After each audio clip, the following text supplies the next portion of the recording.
Hi అండి, అందరికీ నమస్తే. My mysterious boss part 32 birthday party.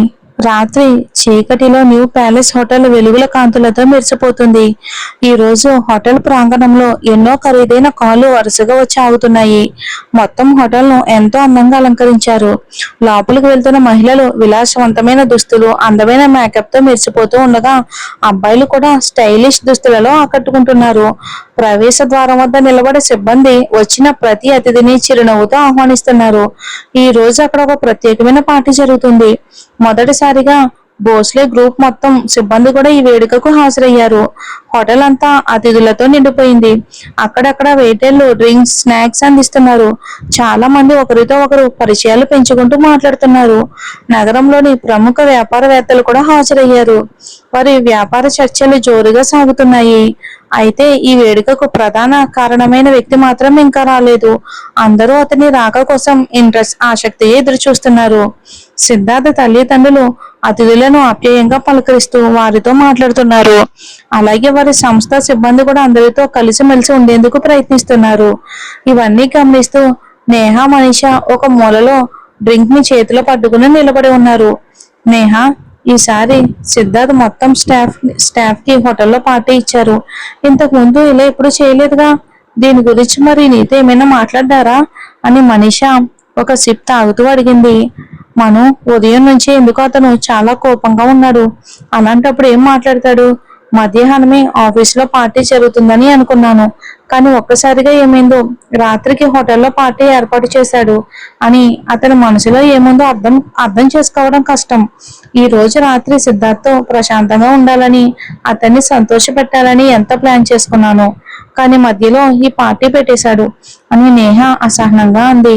అప్పుడే అక్కడ ఉన్న వారిలో ఒక్కసారిగా గుసగుసలు మొదలయ్యాయి. మొత్తం స్టాఫ్ కూడా ప్రవేశ ద్వారం వైపుకు తిరిగి చూశారు. వాళ్ళిద్దరూ కూడా అదే వైపుకు చూశారు. సిద్ధార్థ్, రాహుల్ అందరికీ చిరునవ్వుతో అభివాదం చేస్తూ లోపలికి వస్తున్నారు. సిద్ధార్థ్ని చూడగానే వాళ్ళిద్దరూ క్షణం పాటు అలాగే నిలిచిపోయారు. ఈ రోజు సిద్ధార్థ్ తెల్లని షర్ట్పై డార్క్ గ్రీన్ రంగు జాకెట్ ధరించాడు. షర్ట్ పై భాగంలోని 2 బటన్లు కూడా తీసి ఉన్నాయి. జుట్టును చక్కగా సెట్ చేసుకుంటూ కళ్ళపై ఆకుపచ్చ రంగు షేడున్న స్టైలిష్ గాగుల్స్ పెట్టుకున్నాడు. ఈ రోజు అతని వ్యక్తిత్వంలో ఏదో ప్రత్యేకమైన ఆకర్షణ కనిపిస్తుంది. చూసిన వారు మరోసారి తిరిగి చూడకుండా ఉండలేనంత అందంగా ఉన్నాడు. అక్కడున్న అమ్మాయిలందరూ అతన్ని చూసి మంత్రముగ్ధులయ్యారు. ఈ రోజు ఎంత స్టైలిష్ గా ఉన్నారు మన బాస్ అని మనీష నోట అప్రయత్నంగా జారిపోయింది. నేహ వెంటనే ఆమె వైపుకు కోపంగా చూసింది. అది గమనించిన మనీష నాలుక ఖర్చుకుని మౌనంగా నిలబడింది. సిద్ధార్థ్, రాహుల్ ఇద్దరు లోపలికి వచ్చి అక్కడ ఉన్న అతిథులతో మాట్లాడడం ప్రారంభించారు. వచ్చిన ప్రతి ఒక్కరూ అతనికి బొకేలు, బహుమతులు ఇస్తున్నారు. వాటిని తీసుకోవడానికి ఇద్దరు సిబ్బంది అతని వెనకాలే తిరుగుతున్నారు. కొద్దిసేపటికే సిద్ధార్థ్ తల్లిదండ్రులు కూడా అతని దగ్గరకు వచ్చారు. హ్యాపీ బర్త్డే అమ్మా అంటూ అతని తండ్రి ప్రేమగా హత్తుకున్నారు కొడుకుని. థ్యాంక్ యూ డాడీ అని సిద్ధార్థ్ చిరునవ్వుతో అన్నాడు. హ్యాపీ బర్త్డే సిద్ధార్థ్ అని అతని తల్లి కూడా ఆశీర్వదించింది. థ్యాంక్ యూ మామ్ అని అతను మృదువుగా సమాధానం ఇచ్చాడు. అప్పటికే నేహ కూడా అతని దగ్గరకు వచ్చి అతన్ని హత్తుకుని హ్యాపీ బర్త్డే డియర్ అని మెల్లగా అతని చెవిలో చెప్పింది. థ్యాంక్స్ అని సిద్ధార్థ్ మర్యాదగా ఆమెను కొద్దిగా దూరం చేస్తూ అన్నాడు. అయితే అతని చూపు మాత్రం హాల్ అంతా వెతుకుతుంది. అందరూ వచ్చి శుభాకాంక్షలు చెప్తున్నారు, కానీ అతను మాత్రం ఎవరో ఒకరి కోసం ఎదురు చూస్తున్నాడు. పదే పదే ఎంట్రన్స్ వైపుకు చూస్తున్నాడు, కానీ ఆమె మాత్రం ఇంకా కనిపించలేదు. రాహుల్, రీచా ఇంకా రాలేదా అని సిద్ధార్థ్ సహజంగానే అడిగాడు. వస్తుంది, దారిలో ఉంది అని రాహుల్ చెప్పాడు. సిద్ధార్థ్, కేక్ కట్ చేద్దాం, తర్వాత డాన్స్, మిగతా కార్యక్రమాలు మొదలు పెట్టొచ్చు అని అతని తల్లి అంది. ఇంకొంచెం సేపు ఆగుదాం అని సిద్ధార్థ్ మళ్ళీ ఒకసారి గేటు వైపుకు చూస్తూ అన్నాడు. కొద్దిసేపటికి తర్వాత అతని తండ్రి మరొకసారి కేక్ కట్ చేయమని మళ్ళీ చెప్పిన సిద్ధార్థ్ మళ్ళీ తిరస్కరించాడు. ఆ తర్వాత రాహుల్ దగ్గరికి వెళ్లి నిలబడ్డాడు. ఇద్దరూ మాట్లాడుకుంటున్నప్పటికీ సిద్ధార్థ్ చూపు మాత్రం పదే పదే గేటు వైపుకే వెళ్తుంది. అలా చూస్తూ ఉండగానే అతని చూపు ఒక్కసారిగా అక్కడే నిలిచిపోయింది. ప్రవేశ ద్వారం నుంచి జాన్వి రీచే ఇద్దరు చీరలో లోపలికి వస్తున్నారు. అందులో జాన్వి అయితే చీరలో అపురూపంగా కనిపిస్తుంది. ఆమె నలుపు రంగు బంగారు అంచుతో ఉన్న నెట్ చీర ధరించింది. దానికి సరిపోయే డైమండ్ ఆభరణాలు మ్యాచింగ్ అన్నీ కూడా వేసుకుంది. ఇక తన అందాన్ని ఇంకా మెరుగుపరుస్తున్నాయి. ఇక చిన్న మేకప్, కళ్ళల్లో కాటుక, పెదవులపై లేత ఎరుపు రంగు లిప్స్టిక్ ఆమె రూపానికి మరింత ఆకర్షణను జోడిస్తున్నాయి. అన్నిటికంటే రెండు కనుబొమ్మల మధ్య ఉన్న చిన్న నల్లటి బొట్టు ఆమె ముఖ సౌందర్యాన్ని మరింత ప్రత్యేకంగా నిలబెడుతుంది. తెల్లని ముఖంపై ఆ చిన్న నల్లబొట్టు, దాని ఇరువైపులా మెరిసే కళ్ళు చూసిన వారికి హృదయాన్ని కట్టిపడేస్తాయి. సిద్ధార్థ్ మాత్రం పూర్తిగా ఆమెనే పరవశించి చూస్తూ నిలిచిపోయాడు. మధ్య మధ్యలో చెంప పైకి జారుతున్న జుట్టు ముంగురులను ఆమె మెల్లగా చెవి వెనక్కి సరి చేసుకుంటుంటే ఆ చిన్న కథలకి అతని మనసును పూర్తిగా దోచేస్తుంది. ఇద్దరు నడుచుకుంటూ సిద్ధార్థ్ దగ్గరకు వచ్చారు. కానీ అతను మాత్రం జాన్వీనే చూస్తూ అంతగా మునిగిపోయి ఉండడంతో వాళ్ళు తన ముందుకు వచ్చారని కూడా గమనించలేదు. జాన్వి అతని వైపుకు చూసి చిరునవ్వు నవ్వింది.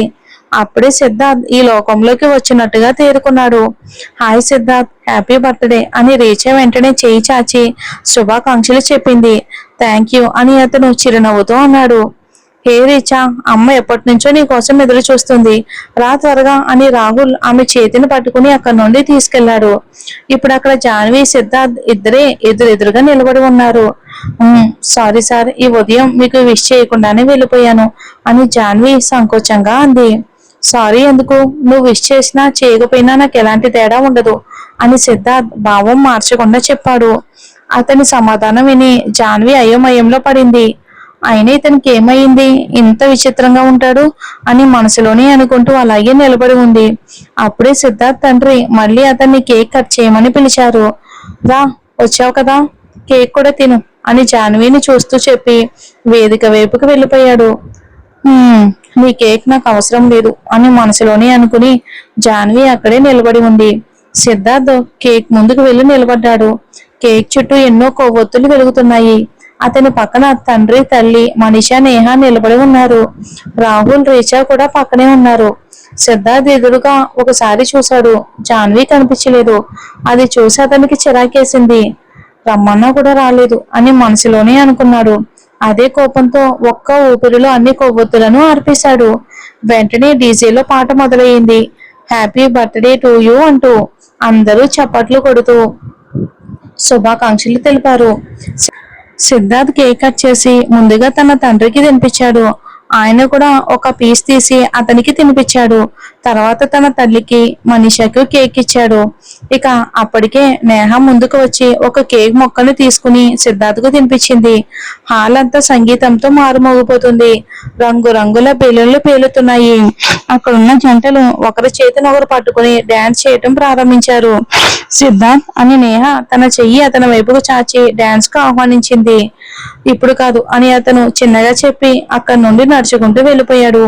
నేహ కోపంగా కాళ్ళు బాదుకుంటూ డ్రింక్స్ కౌంటర్ దగ్గరకు వెళ్ళింది. అక్కడ మనీషా అప్పటికే నిలబడి ఉంది. ఏమైంది అని నేహ కోపంగా ఉండడం చూసి మనీషా అడిగింది. డాన్స్ కు రమ్మన్నాను కానీ ఏమీ మాట్లాడకుండా వెళ్ళిపోయాడు అని నేహ డ్రింక్ తీసుకుంటూ కోపంగా ఉంది. నేహ, ఈ మధ్య సిద్ధార్థ్ ఆ జాన్వికి కాస్త ఎక్కువగా ప్రాధాన్యం ఇస్తున్నాడని నీకు అనిపించడం లేదా అని మనీషా మెల్లగా అడిగింది. ఏంటి, ఇప్పుడు ఆ అమ్మాయి మధ్యలో ఎక్కడి నుంచి వచ్చింది అని నేహ విసుగ్గా అడిగింది. అటు చూడు అంటూ మనీషా ఒక వైపుకు చూపించింది. నేహ అటువైపుగా చూసింది. సిద్ధార్థ్ జాన్వి దగ్గరికి వెళ్లి నిలబడి ఉన్నాడు. అది చూడగానే నేహ కళ్ళల్లో కోపం రగిలిపోయింది. మను, నువ్వు ఆ పల్లెటూరు అమ్మాయిపై ఏదో ప్లాన్ చేసావని చెప్పావు కదా, మరి దాని సంగతి ఏమైంది అని వాళ్ళిద్దరి వైపుకు కోపంగా చూస్తూ అడిగింది నేహ. కొంచెం విఫలమైంది, కానీ ఆందోళన పడకు, ఈసారి మాత్రం తప్పకుండా ఏదో చేస్తాను అని మనీషా అర్థవంతంగా నవ్వుతూ అంది. ఆమెను ఎంత త్వరగా అయితే అంత త్వరగా ఈ నగరం నుంచే పంపించేయాలి అని నేహ పళ్ళని బిగిస్తూ అంది. చింతించకు, ఆమె కథను శాశ్వతంగా ముగించే బాధ్యత నాది అని మనీషా జాన్వి వైపుకు ఒకసారి చూస్తూ చెప్పింది. అదే సమయంలో జాన్వి అయోమయంగా సిద్ధార్థ్ వైపుకు చూస్తుంది. నేను అడిగింది విన్నావు కదా, సమాధానం చెప్పు అని సిద్ధార్థ్ ఆమె కళ్ళలోకి చూస్తూ అన్నాడు. నాకేమీ అర్థం కాలేదు సార్ అని జాన్వి భయంగా అంది. నువ్వు నాకు 5,000 రూపాయలు ఇచ్చావు అని అతను మళ్ళీ అన్నాడు.